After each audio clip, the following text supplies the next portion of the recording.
My name is Melissa Jeter, Librarian Specialist for the Art Tatum African American Resource Center, located in the Kent branch of the Toledo-Lucas County Public Library. Welcome to the Art Tatum African American Resource Center's Oral History Project, the Edrene Cole Collection. Dr. Edrene Cole was a local African American historian and educator who began collecting the stories of noteworthy Toledoans in the African American community. With this oral history project, the Art Tatum African American Resource Center honors her memory and her work. Join me and University of Toledo Professor of Anthropology, Dr. Willie McCarther, as Toledo's very own African Americans share the stories of their lives. Hi, I'm Dr. Willie McCarther. In this segment, we're pleased to welcome Mr. Eddie Turner. Mr. Turner, welcome and thank you for joining us. Thank you for having me. Wonderful. Mr. Turner, I know that you spent 30 years on the Toledo Police Department, and I want to talk about that, but I also know that you were born and raised right here in Toledo. When were you born? 1931, April 21st, 1931. 1931. Okay, so you were born right here in Toledo then? Yes. Okay, what are your parents' names? My dad's name is Elijah. My dad's name was Elijah, and my mother was Myrtle. Myrtle. Turner. Or Turner. Okay, and where did they migrate from? My dad migrated from Union Point, Georgia, and my mother from Cincinnati, Ohio. Okay. Do you have an idea of why they came to Toledo? Yes. My father, older brother, Okay. came first. Okay. And as jobs opened on the railroad, he would send and get another brother. Okay. And so they all ended up here except my Uncle Jasper, and he ended up in Detroit. Okay. So what was your uncle's name that was here earlier? Theodore. Theodore. Yes. Turner? Turner, right. Okay. Okay. So you mentioned the railroad.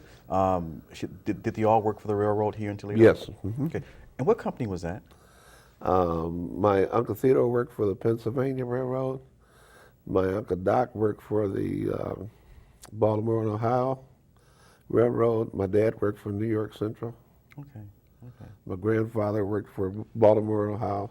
And Okay. they pretty much worked for those three companies. In fact, Okay. So it sounds like then your family had a chain migration. One person came, sit for the other, and everybody wound up coming here just about to reside here in Toledo. yes. And I grew up in East Toledo. Okay. And most of the people in our neighborhood worked for the railroad. Is that right? Yes.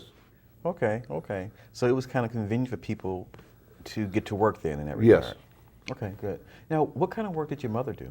Well, my mother was a home maker for years. Okay. And then after World War II, when things opened up, she started to sell real estate. Did she? Okay. Yes. Mm-hmm. Okay. Now, did you, or do you have any siblings? Yes, I have 3 sisters and 2 brothers. Okay, okay. Do they still reside in Toledo as well? Well, let me back up just a little bit. Oh, okay, okay. I had 4 sisters. Okay. One's deceased. Okay, I had 2 brothers. One's deceased. okay. And my younger brother moved to California years ago when he was about 19. Okay, And then my other brother followed him to California. okay, okay. But my sisters, we never left home.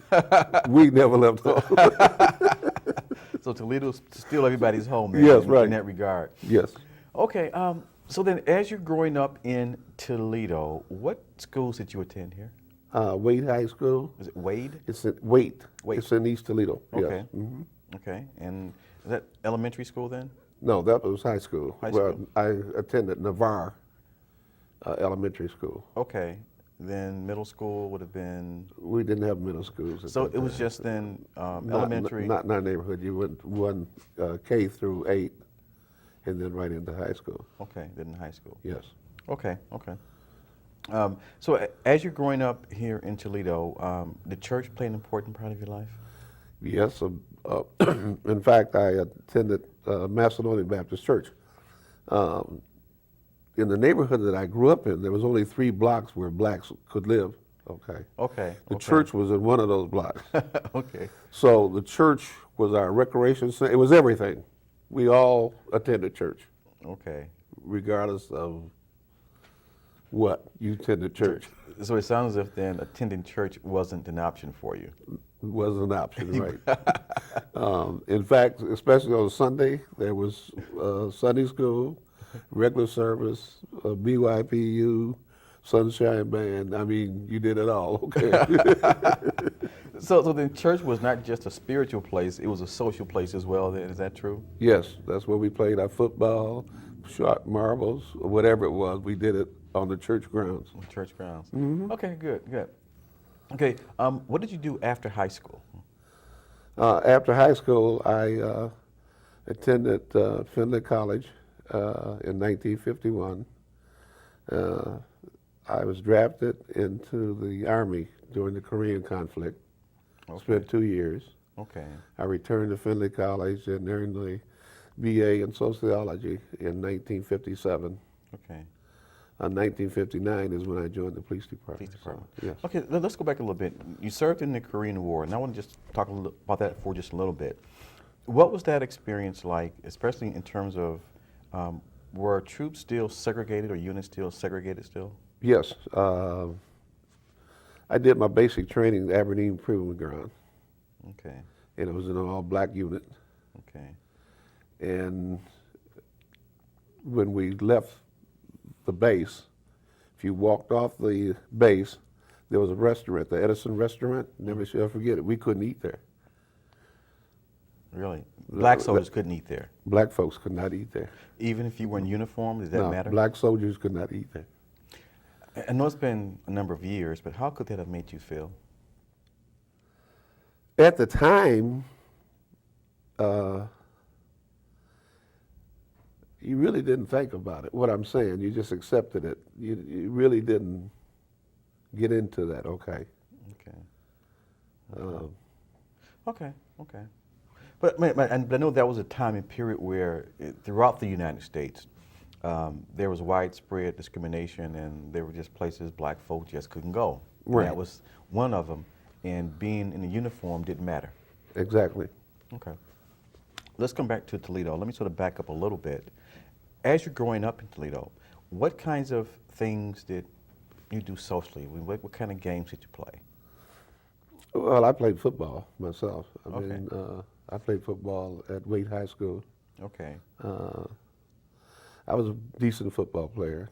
In fact, I'm in the Hall of Fame there. What position did you play? I was a tight end. You was a tight end. At 165 pounds. Well, then that was pretty good in those days. Yeah, at that time. Tight end these days are probably almost double that. Exactly. So, okay, good. Well, we spent most of our time in our neighborhood, so we played all the sports. Okay. Softball, baseball, pitched horseshoes, the whole thing. We didn't venture too far from home. Well, neighborhood. Okay. Right. Thinking back, who were some of your childhood friends? Who'd you hang out with as you were coming up? Well, some of them are deceased, Okay. and Okay. Reverend Blanton, Fred Blanton, who turned out to be one of our outstanding ministers in the city. We called him Bumshaw when we grew up, but we played football together at Wade. Okay. Buddy Peacock was another friend, a good friend of mine. He was the first freshman to make All-City. Is that right? Yeah. Okay. And I didn't have, just like I said before, we didn't venture too far from home. You right in the neighborhood. So Amos Brown and Bobby Owens, and we were. this kind of a self-contained neighborhood. It Yes. sounds. Mm-hmm. Okay, good. Let's talk about race relations in Toledo. How would you characterize race relations in Toledo during the time in which you were coming of age here? Well, as I said before, I didn't really think a whole lot about it because, like the theaters were segregated. Mm-hmm. I remember the Paramount Theater. Mm-hmm. We had to sit in the balcony when Camp Calloway and all the Count Basie and all those people would come. Mm-hmm. and Cab Calloway would get up on the Baby Grand Okay. with his white tux on and Is that right? dance and everything, but we had to sit in the balcony, okay, Okay. as blacks, okay. Okay. And then the restaurants, were segregated, okay. There was a few blacks who, Slater Gibson was an outstanding attorney, and Jess Eslip and Dale, who owned the mortuary here, they're all deceased now. Sure. Sure. But I remember working in the restaurant where, I don't know, I never heard anybody say blacks couldn't eat there, but blacks, I didn't see any other blacks, but those three, okay, Okay. Okay. that would eat there. Was that an upscale restaurant? It was, well, in that day, back in the day, it was upscale. It wouldn't be today. Okay. Okay. Right. Right. Right. It's all relative. Yes. Okay. Okay. Let's talk about Dorr Street. I've heard a lot that back in the day, that Dorr Street was the Mecca place for black folk in Toledo. Is that your memory as well?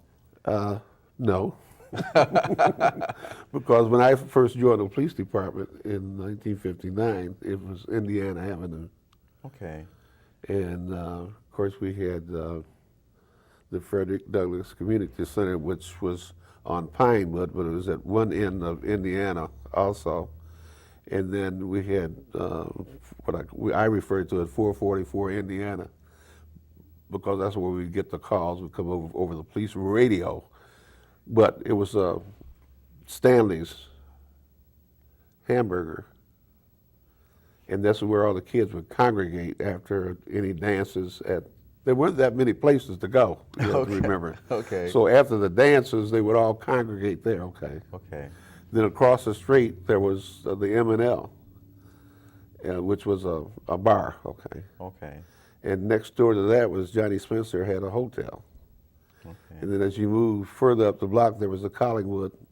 All these things centered on Indiana, okay. Okay. Was Stanley's Motel. Okay. And then he had an ice cream establishment on Indiana. Okay. Okay. And then as you would venture further down Indiana, there was the Last Word, which was a kind of modern restaurant that Mr. Lightfoot opened. Okay. And eventually it closed and became Frank's Barbershop, people would know. Then next door, there was the drugstore. Ella P. Stewart and her husband had the drugstore. Okay. And if I believe, the Ella P. Stewart was the first black female pharmacist in the United States. She's up there, absolutely. Okay. Right. And then across the street was the Cheerful, was his name, had a pool room. And next door, Mr. Hackney, who just passed away last year, had his diner. Okay. And in the next block, there was the Indiana YMCA.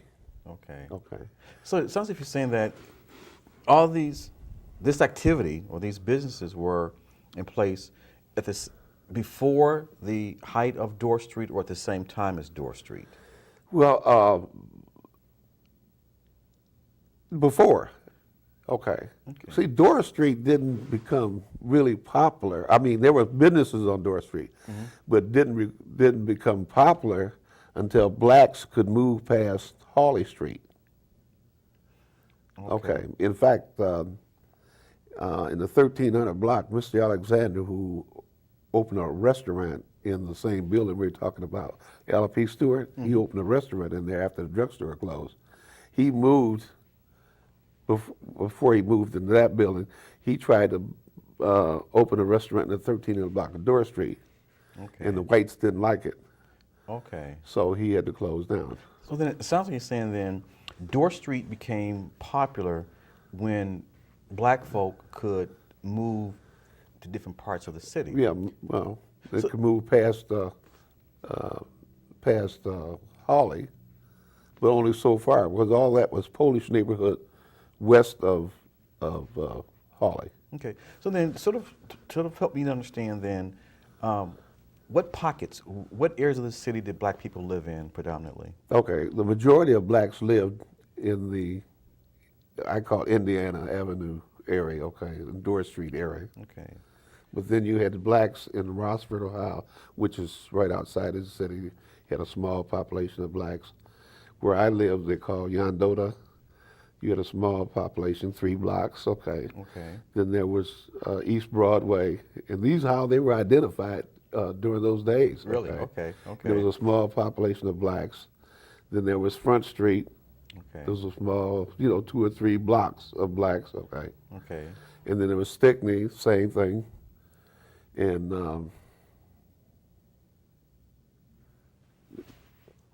I'm trying to remember, there was a place, I used to work at the mortuary as a teenager, and we would have to make ambulance calls during the time, and we'd go outside of the city, and there was a small population of blacks that lived out there that worked in some kind of plant where they treated railroad ties and Sure. things. Sure. Sure.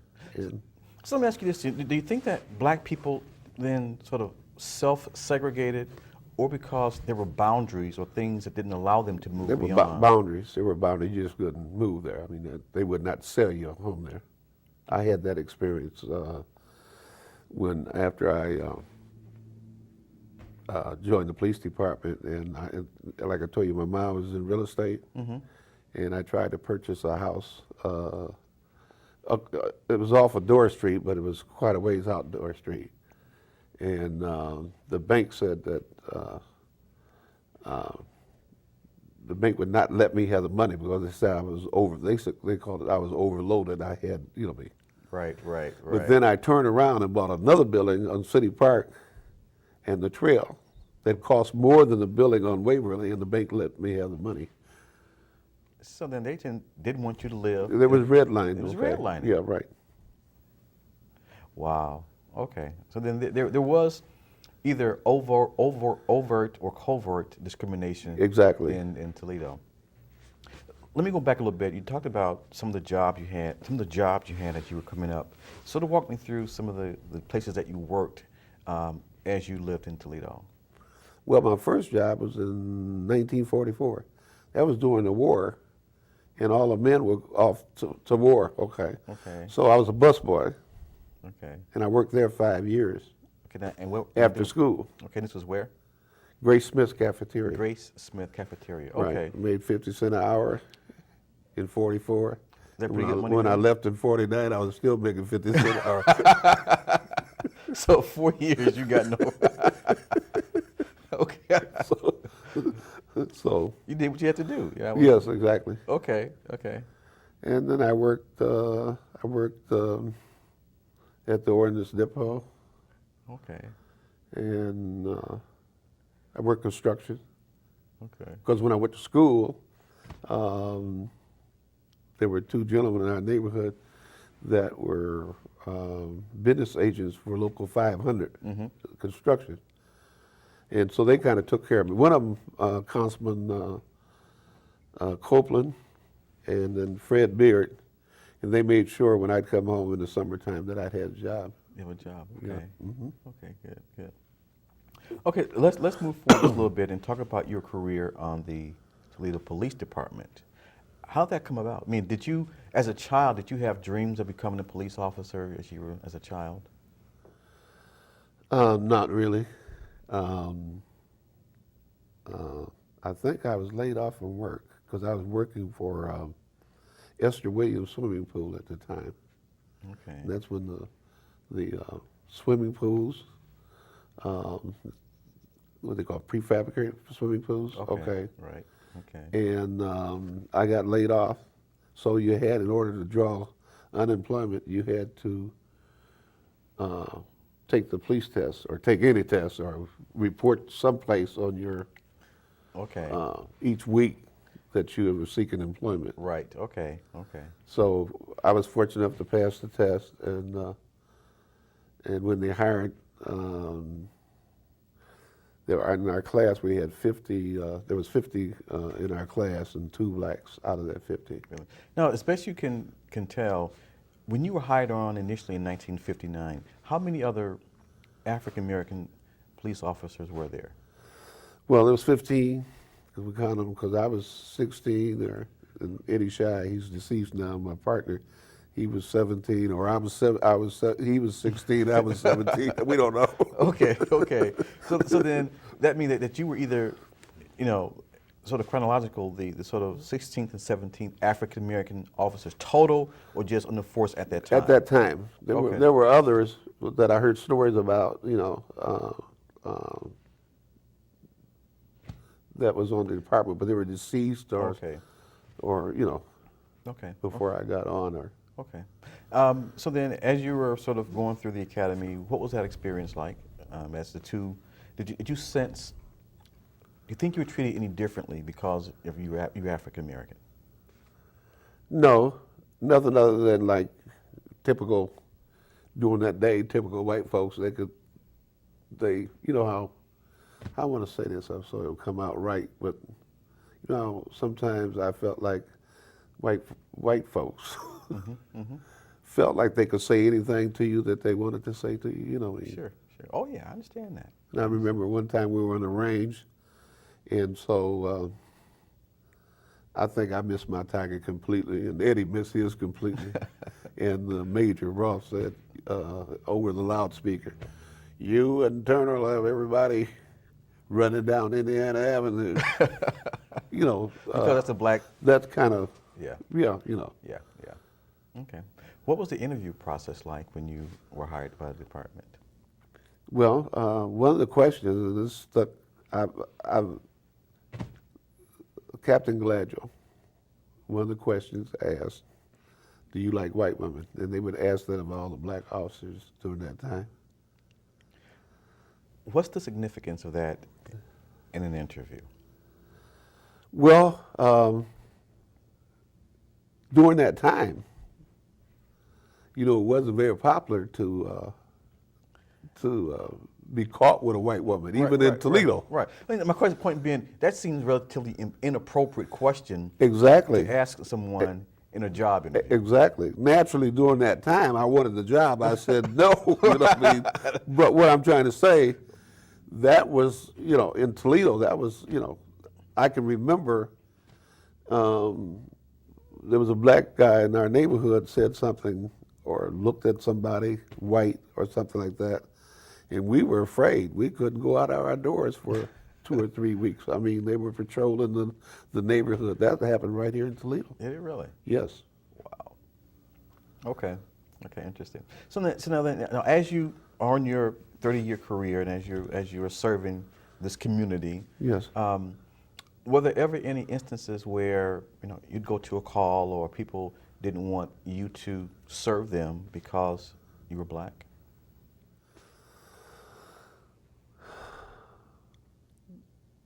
Not really. I mean, I can remember we only worked the black neighborhood, and I can remember one incident that we had. They had a fight at the bus station, which was down on Ontario Street. There was a bar, and in this bar, there was a big fight. And then what happened, this black naval officer had got off the bus and gone into the bar, and they wouldn't serve him. So a fight ensued, okay? Now, we were not allowed to go on the north side of Monroe Street and answer calls. Okay. But it was a Saturday night, Right. and he had nobody to send.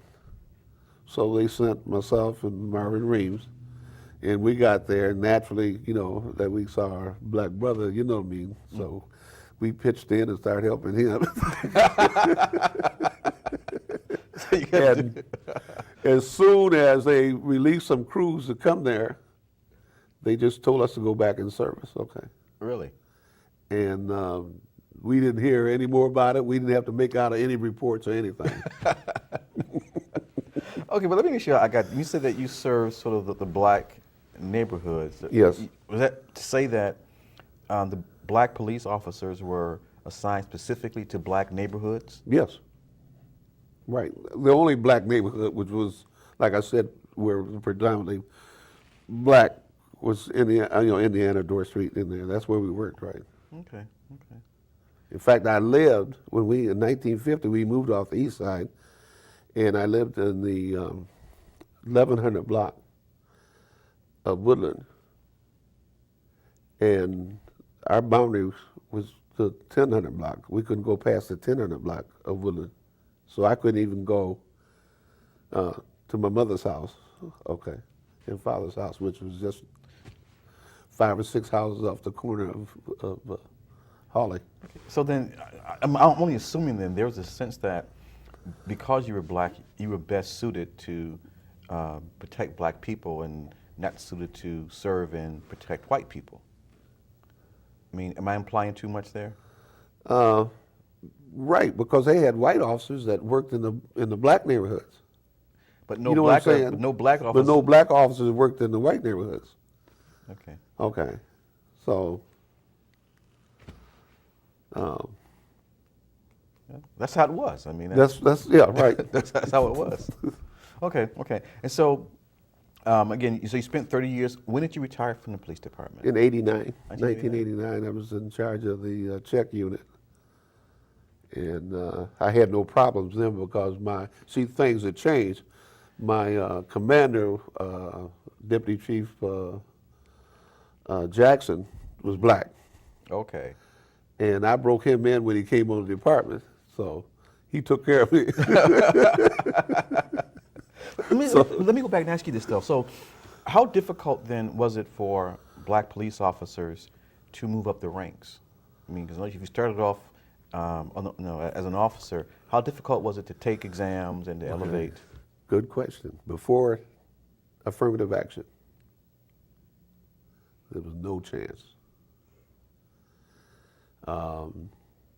There was a guy, he was a graduate of Heidelberg College, and his name was he's deceased now, Darnell Thomas. And Darnell had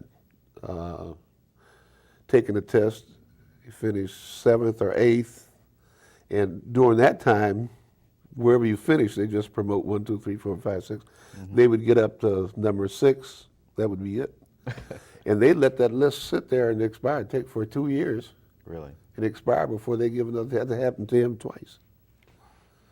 And he had no real recourse. No, none whatsoever. Until affirmative actions came about, and then that resulted in 2 lists. Okay. Okay. A white list and a black list. Okay. Well, fortunately, we're glad there was things such as affirmative action. And by the way, it should be clear that that was not just about numbers, but it was about helping to bring in people who were the most qualified. Yes. It sounds that this gentleman was as or more qualified as his white counterparts, but still wasn't promoted because of his skin color. Exactly. Exactly. In the fire department, there were guys, because we'd stop in the fire department every day on our tour. That's where they worked out of number 8 fire station, Indiana, and Division Street. Mm-hmm. It was an all-black fire station. Mm-hmm. They had a captain there, Captain Stewart. Mm-hmm. And he believed in education. He believed in training. Okay. Those guys were sharp, but they couldn't get promoted. You've mentioned a couple of other African-American police officers. Help me out, just sort of list off some of the names of other officers that were on the force in the time, in those years that were part of the force. Melvin Young, Charles Stewart, Freddie King, Darnell Thomas, Joe Carnes, which was my partner. Most of the people that when I first joined the police department mm-hmm. are deceased now. Okay. In fact, Captain Swan is the oldest black police officer, living black police officer, and then I'm number 2. Okay. Okay. Yeah. So what I'm trying to do is trying to make sure that we're able to document, in a concise way, who some of the early black police officers were. Yeah, Captain Swan. In fact, there's a book too. Okay. That the Afro-American Patrolman League. Okay. Um, and I think in that book is listed all the officers from back in the early 1900s. Really? Okay. I think try and get that book then. Yeah. And it's called what? Is there the title of it? The Black Patrolmen, they had what, Banquet or something. They had the magazine, and they had all their pictures in it and all that from day one. Okay. Okay. I'm going to ask you at some point if I can. Somebody's got that book. Okay. In fact, I'll look through my stuff and see if I can find some of that stuff for you. That would be great. Right. Be great. Now, did the black police officers were they in the same union as the white police officers, or was there a separate union? No, we only had one union at that time. It was the Fraternal Order of Police. Okay. Okay. Okay. Any black officers that would held positions within the union, I guess? Not in the early days, no. Okay. No. Okay, good. Can we go back to something we talked about a little bit earlier? If I can get this right, you said something to the effect that there were 50 or 54 cadets, and there were an extra 2. What was the purpose of those extra 2? Or was it 4? No, there was 50. Okay. And out of that 50 was only 2 blacks. Okay. But what had happened is that we went from 48 hours a week to 44. So that messed the rotation up. Okay. And so nobody, this is not official now. Okay. But we figured it out, that they needed 2 blacks in order to make the rotation work in the black neighborhood, Okay. And so that's why Eddie, Shy, and myself were hired, Okay. There was another list, and there was a officer by the name of Marvin Reams, and he stood high on that list.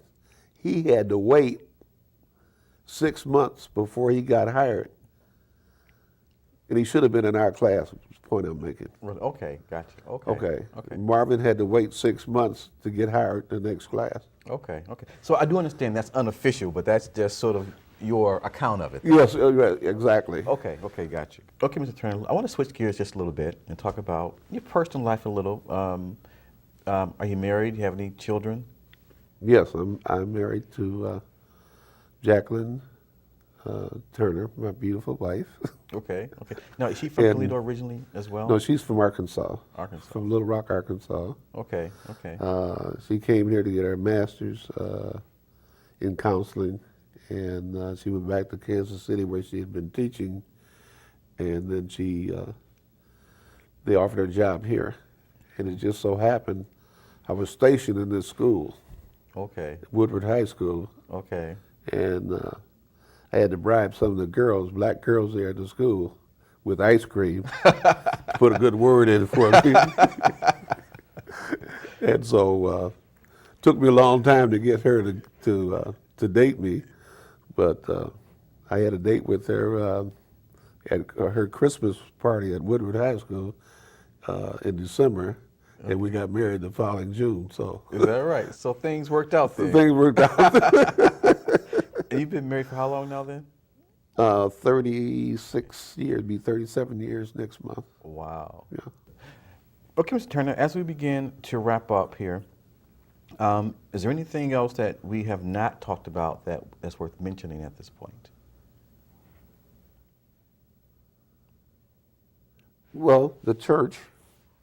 We didn't talk about the church, I don't believe, other than my experiences on the east side, Okay.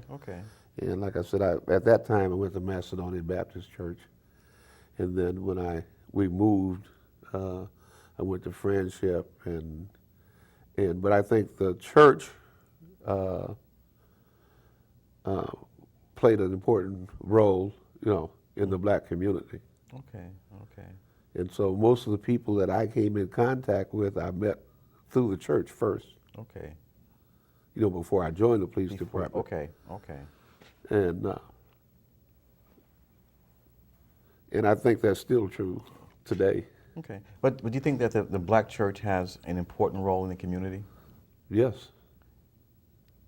Okay. Let me ask you this, because since you've sort of been on the force and you've sort of seen what's going on now in the community, how would you compare crime today versus when you were on the police department? That's a tough one. But the advantage that we had, I'm talking about police officers had, in the early days, we had a lot of discretionary power. Okay. In other words, there's a lot of things we could do outside the book and nobody said anything. Right. You know, runaways, unruly kids like that, we could take them home, put them in the police car, take them home. Parents, hey, you take care of it. Okay. There was just a lot of things we could do in the community, and that was one of the things that was a positive as far as, you know, the white man didn't think about it in that text, but we were, and I think you did mention it earlier, but we were able as police officers, okay, we were able to see that young folks in our community, Yep. okay, Okay. were taken care of, Okay. did not get into the system. Okay. Many times, I can't count the number of kids we take home. You can't do that anymore. Okay. Okay. Okay. So again, so it allowed police officers to take care of the community in a personalized kind of way, Exactly. and that was a good thing. Oh, yes. But you can't do none of those things anymore, you know. As a You know, we had what we call a little street justice, too, you know. And nobody said anything. Right. You know. But it kept things straight, though. Exactly. In fact, you know, I have people, you know, stop me on the street now and, you know, say, hey, man, you know, I got a family now, I'm working now. Is that right? You know, I won't get in trouble, no, Mr. Turner. But that must You be a know. good feeling, though. Oh, it is very, right, yes, right. I agree with you. I mean, knowing that you've helped somebody's life, and even if it meant not, you know, been in the corner a little bit, but you weren't doing anything wrong, but you were helping that because you saw something different in that person. Yes. Okay, good. And the fact that when you live with, you know, it makes a big difference when you live with somebody every day, like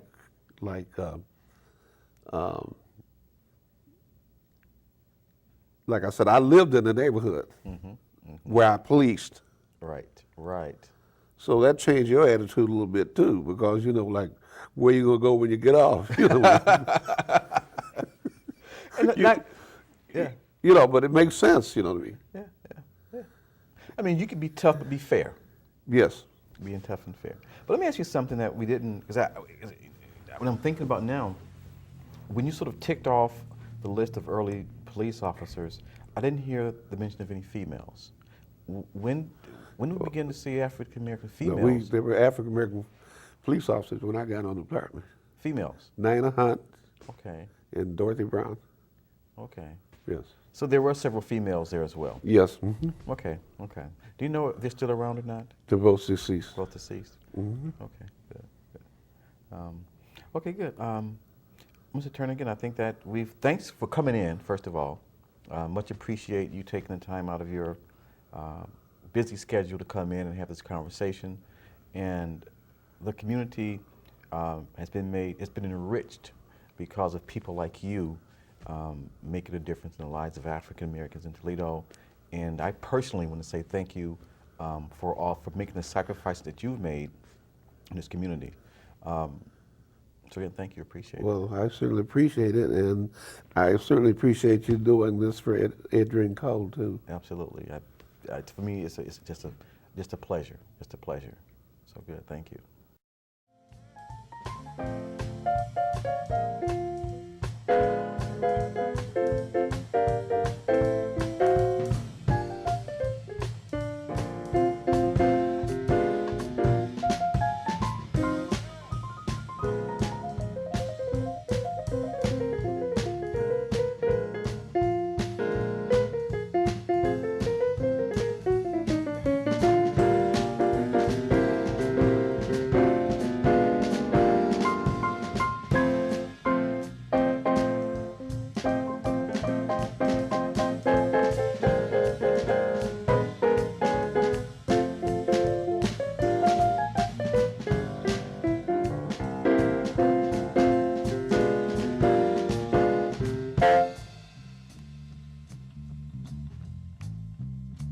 you.